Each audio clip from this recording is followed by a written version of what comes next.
आज सवेरे जब मैं उठी हूँ तो मोबाइल जब उठाया है कोई 9 साढ़े 9 बजे तो सबसे पहली कविता पंकज जी की दिखी।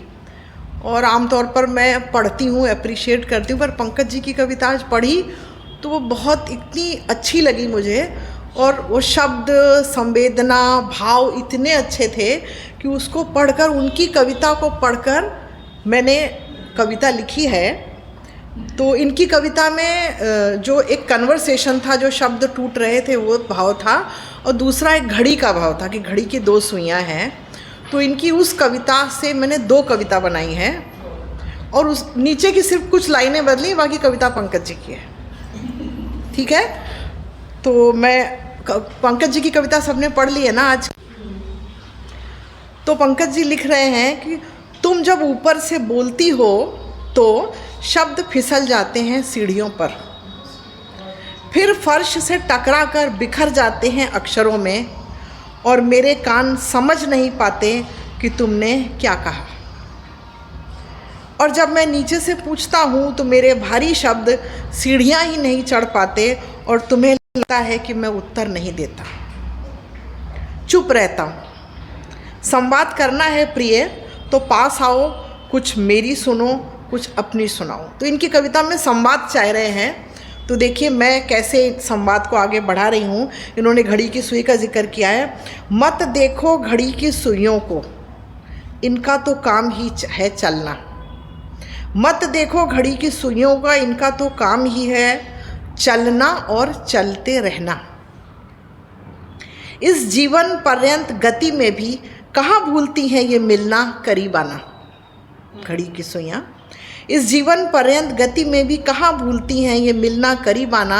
ये चुप नहीं रहती, करीब आने पर कानों में छोड़ देती हैं एक टिक की मीठी स्वर लहरी, और भर देती हैं जीवन में मिठास। ये इनकी कविता है जिसमें इन्होंने घड़ी का जिक्र किया है। मैं थोड़ा सा कविता और पंकज जी की कविता का एक और दूसरा वो देखिए, एक में घड़ी। आज आपकी प्रेरणा पंकज जी। हाँ बिल्कुल, पंकज जी जब के प्रेरणा बन। हाँ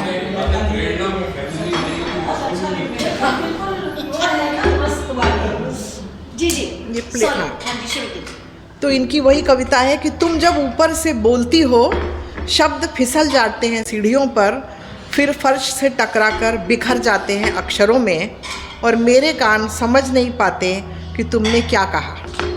और जब मैं नीचे से पूछता हूँ तो मेरे भारी शब्द सीढ़ियाँ ही नहीं चढ़ पाते, और तुम्हें लगता है कि मैं उत्तर नहीं देता, चुप रहता हूँ। संवाद करना है प्रिय तो पास आओ, कुछ मेरी सुनो, कुछ अपनी सुनाओ। यहाँ तक इनकी कविता है। इसके आगे देखिए। जानती हो सामीप्य में माधुर्य है, सामीप्य में छुअन का एहसास है, सामीप्य में शब्दों की मिश्री सी घुलन है। ये सीढ़ी से गिरकर, बिखर कर, टूट कर शब्दों से निकले अक्षर कहीं इतने क्षत विक्षत ना हो जाएं कि खो दें अपना ही अर्थ और हमारा होना। सही, ठीक है। बहुत बहुत तो पंकज जी सॉरी, आपकी कविता उठाई है आज, और उस पर सुनिए, रॉयल्टी तो नहीं मांगी ना। जो भी था वो, तो शीर्षक है सेहरन। तब जब रात की नीली उंगलियां, तब जब रात की नीली उंगलियां हवा का बदन ओढ़े अनुभवों से भरे कक्ष में पलट रही थी पुरानी किताबों के पन्ने। तब जब रात की नीली उंगलियां ओढ़े हवा का बदन अनुभव से भरे कक्ष में पलट रही थी पुरानी किताब के पन्ने।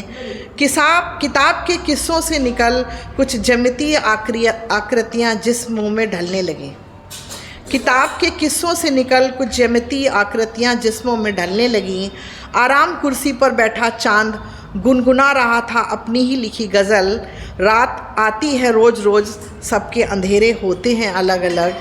अचानक हवा में खास गंध बिखरी, तिपाई पर रखे गिलास की कोर से कांपती एक सेहरन झांकी। चांद के कांपते होठों से गज़ल का शेर गिरकर कांच सा बिखर गया। चारपाई पर बिछी सफ़ेद रुपहली चादर पर चांदनी का